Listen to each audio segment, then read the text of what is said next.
Hey everybody, it's Garrett, and today we're going to talk about the poem published in Lyrical Ballads originally in 1797, or in the late 1790s, by Samuel Taylor Coleridge.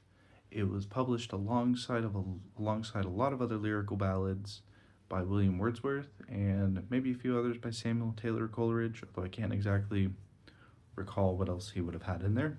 But the main one that he wrote, or that had the most um, significant and lasting impact, was Rime of the Ancient Mariner. And I have it in a few different editions of books.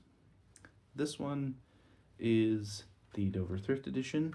It features Rime of the Ancient Mariner and a few other poems. And then I also have another collection with Coleridge called the Major Works. This one also includes his Biographia Literaria, which is yet another piece of literature that is, I think, impactful in the development of literary criticism and literary analysis, because Samuel Taylor Coleridge did not skirt around things and what he had preference for in terms of how literature should work and how it should function and how somebody should speculate on a piece of literature.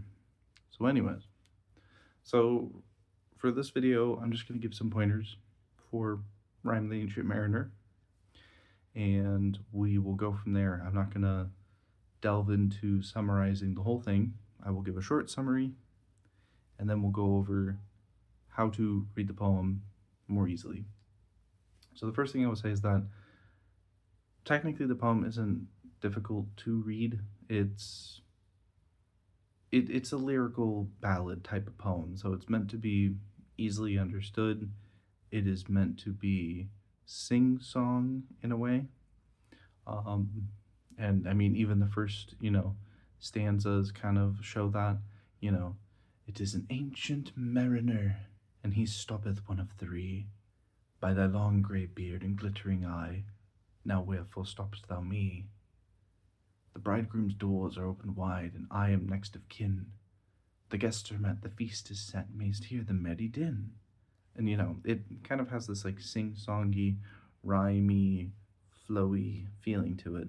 But when it comes to understanding the content of what's going on, there's a lot of specifics that help bring the poem a bit more alive in terms of its narrative.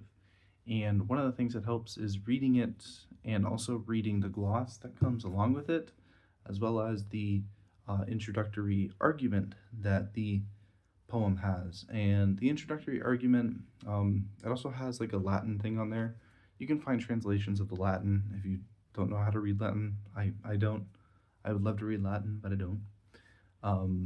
But otherwise, the gloss really helps to kind of piece together how the story is, how the narrative flows throughout the sort of the encompassing nature of the poem. The other thing to pay really close attention to while you're reading it is going to be imagery, and imagery in the poem is very surrealist in a way. There's a ship that looks like it's made of like skeletal prison bars, and it ends up being Death, and then Death has a mate, like the ship's mate. Yeah. And it's one of the things that the Ancient Mariner sees as he's tied to the sort of the rope in the middle of the ship or galleon that he was on with a bunch of the survivors, or not the survivors, but his dead crewmates who die because they become cursed basically out at sea. And it's because he shoots oh my gosh, the bird. I shot the albatross. There you go. It's an albatross bird. I was blanking on what the bird was for a moment. Whoops. Okay. But throughout the poem, as it progresses, you'll see that reference to the albatross.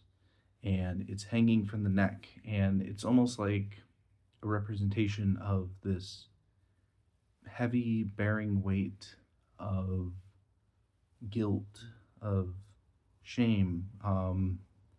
Samuel Taylor Coleridge came from a more logic based realm of Christianity, and you could say that it's also a heavy nod to sin and the nature of sin, because it isn't until the mariner accepts the beauty in all things in nature, including those things which people would not really see as very beautiful, that the albatross finally ends up falling from his neck, and he ends up being broken free from that pain. Um, so yeah, with reading Rime and the Ancient Mariner, you have the imagery to pay close attention to and to sort of like visualize and imagine it. You also have the allusions to the nature of like shame and guilt and sin, and you also have surrealism and a speculative tone as well. There are ghosts and skeletons. The crew ends up getting up and walking later on in the poem. They end up cleaning the ship again, and then when the ancient mariner comes across an individual he needs to tell a story to, which is how the whole poem is basically told. It's told from the point of view of him talking to some wedding guest who's probably like, "What the heck's this crazy dude doing here? Does he even know this family? Why is he at this random ass wedding?" But yeah, it basically has a lot of speculative elements as well. And Coleridge was also known for coining the term suspension of disbelief, which is a term that we probably use just automatically when it comes to describing how we watch and read and examine creative works, especially things that delve into that fantastical realm, that science fiction realm, and whatnot. So, yeah. And that'll be it for this video, I think. I know I'm ending it very abruptly, but I wanted to go over some primers for Rime of the Ancient Mariner. I hope I didn't veer off too much in this discussion, although I do tend to go on very long-winded tangents that can seem like I'm probably going crazy. Maybe I am. I don't know. If I am, let me know. And yeah, that'll do it. Peace.